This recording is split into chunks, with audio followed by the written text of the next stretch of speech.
Hey everyone, my name is Marissa McDonald, and I am so excited to be sharing with you today on this Be Blank series. I'm going to be sharing some of my story, and to do that, I'm going to just start by reading Exodus 32, 1 through 8.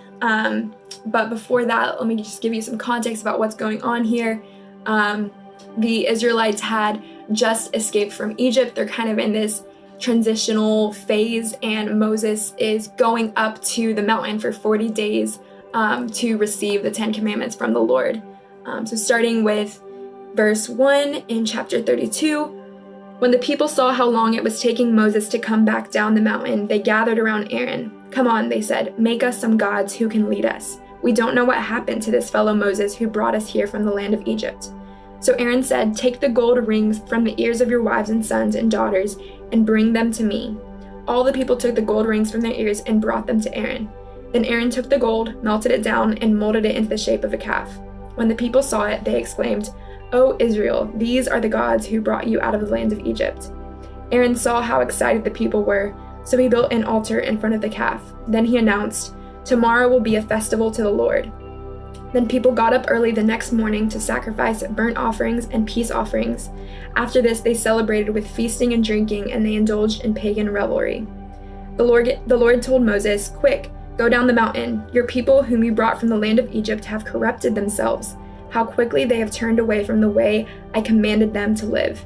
They have melted down gold and made a calf, and they have bowed down and sacrificed to it. They are saying, 'These are your gods, O Israel, who brought you out of the land of Egypt.'" So I read this recently, and I think what really convicted me about this passage was how really it was their impatience that turned their focus away from God. It was because, during the time that Moses had gone away up onto the mountain, they didn't have the answers for 40 days. They weren't communicating with Moses for 40 days. They really didn't know what was being done, if anything at all was being done, and they wanted answers now. They wanted to know all the details and what was going on and know the plan, but they didn't get that, and so they were impatient and turned their attention to other idols and worshiped them, and quickly forgot just how much God had done for them recently. And so that really just reminded me of a time in my own life when I really felt alone and abandoned, and not feeling like I was hearing from God a lot. I grew up in the church, and I grew up serving in the church. Always felt like I had a very strong connection and relationship with God. But in my senior year of high school, all of that just completely changed. Suddenly, I felt like I wasn't hearing anything from God, and I felt very abandoned and alone, and I remember just being so lost and feeling such a lack of joy, and I was also serving, still leading worship at the time, and I remember coming home from church and just feeling like such a hypocrite, because here I was telling people, "Come on, let's worship, with joy in our hearts, with all of our hearts, and let's just worship God because He is good and He's always here for us." And I just didn't believe that at the time. I just completely didn't feel that in my own life, and I felt just so depressed and so hurt that God had left me, or feeling like God had left me. And, that was a very tough year. It's a tough year for any senior in high school. You're making all these really tough decisions about your future and your life and where you want to go and what you want that to look like. And for me to not feel like I'm having guidance from God at that time was just very tough. And so, I started to put my worth and my value in other things. A relationship at that time, but also different academic achievements, specifically what colleges I was getting into, and what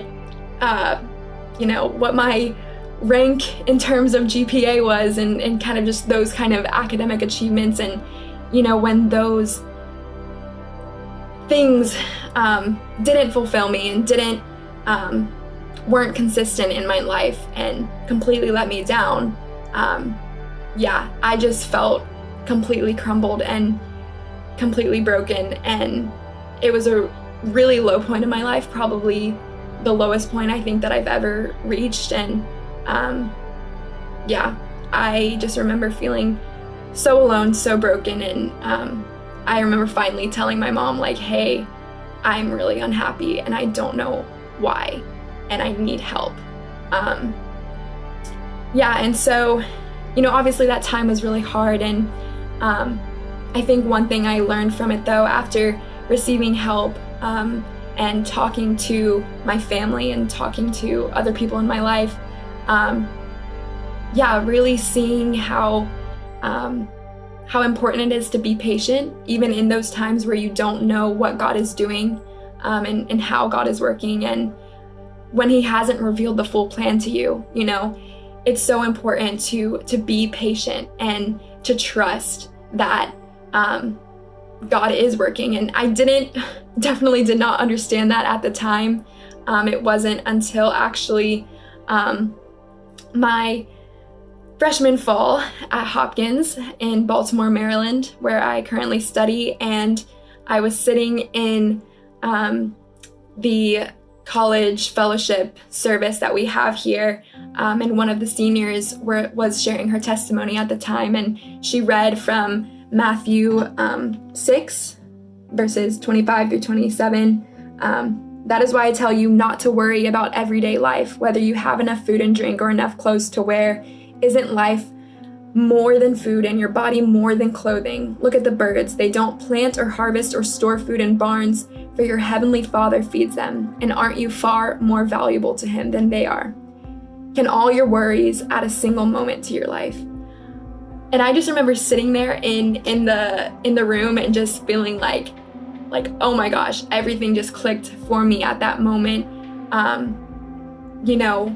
My need to know everything and know all the answers and details of God's plan for my life, and all of that just completely was lifted off my shoulders. And I remember feeling just such a weight lifted off, reading that, God provides for everything on this earth. He provides everything that we need to survive. And I am far more valuable than the flowers that He does that for. I'm far more valuable than the animals that He does that for. So why wouldn't I trust that He would do those same things for me, both for my basic needs, but also for the deep desires of my heart, which He knows and He cares about. Why wouldn't He give those things to me and provide those things for me in His own time? And so, that's kind of what I wanted to share with you today. Not only what it means to be patient as we're waiting for God to reveal Himself to us, but also be expectant. Be expectant that God is working and will provide what you want and what you need in His own timing, because He is such a good Father. He is the best gift giver. I guess combining those two, be patiently expectant.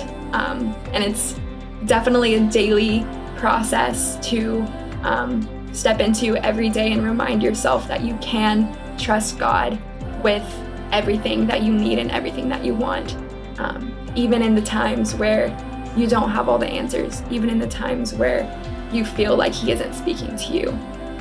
He's always there, and He's always walking alongside you, and He will reveal Himself to you in time. Thank you so much, and feel free to message me or reach out. I would love to have a conversation with you and just get to know you better. So thank you. Bye.